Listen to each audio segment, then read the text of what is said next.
தற்போதைய அண்மை செய்தியை பார்த்துக் கொண்டிருக்கிறோம். மேற்கு வங்கம், வங்கதேச கடலோர பகுதிகளில் நிலை கொண்டிருந்த ஆழ்ந்த காற்றழுத்த தாழ்வு மண்டலம் கரையை கடந்துள்ளது. மேற்கு வங்கம், வங்கதேச கடலோர பகுதிகளில் நிலை கொண்டிருந்த ஆழ்ந்த காற்றழுத்த தாழ்வு மண்டலம் கரையை கடந்தது. அண்மை செய்தியாக இதனை நாம் பார்த்துக் கொண்டிருக்கிறோம். ஆழ்ந்த காற்றழுத்த தாழ்வு மண்டலம் கொல்கத்தா அருகே உள்ள சாகர் தீவு கேபுபாராவிற்கு இடையே இன்று காலை கரையை கடந்துள்ளது. தற்போது கிடைத்துள்ள அண்மை செய்தியாக இதனை நாம் பார்த்துக் கொண்டிருக்கிறோம். இன்று மாலை காற்றழுத்த தாழ்வு மண்டலமாக வலுவிழக்கக்கூடும் என்று இந்திய வானிலை ஆய்வு மையம் தெரிவித்துள்ளது. இன்று மாலை காற்றழுத்த தாழ்வு மண்டலம் வலுவிழந்து கரையை கடக்க உள்ளதாக இந்திய வானிலை ஆய்வு மையம் தெரிவித்துள்ளது. மேற்கு வங்கம், வங்கதேச கடலோர பகுதிகளில் நிலை கொண்டிருந்த ஆழ்ந்த காற்றழுத்த தாழ்வு மண்டலம் கரையை கடந்தது. விவரங்களோடு இணைகிறார் எமது செய்தியாளர் லாவண்யா. வணக்கம் லாவண்யா, இது குறித்த கூடுதல் விவரங்கள்.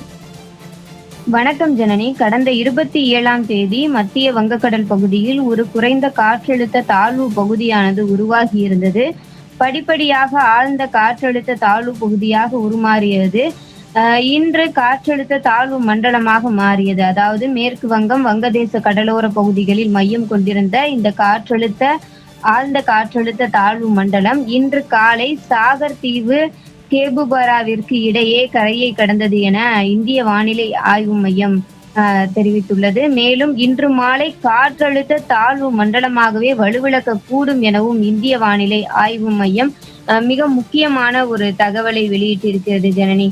அது மட்டுமல்லாமல் தமிழகத்தை பொறுத்தவரை நீலகிரி, கோவை ஆகிய மாவட்டங்களில் அதிக கனமழையானது பெய்து வருகிறது. அந்த மாவட்டங்களுக்கு சிவப்பு நிற எச்சரிக்கையானது கொடுக்கப்பட்டிருக்கிறது.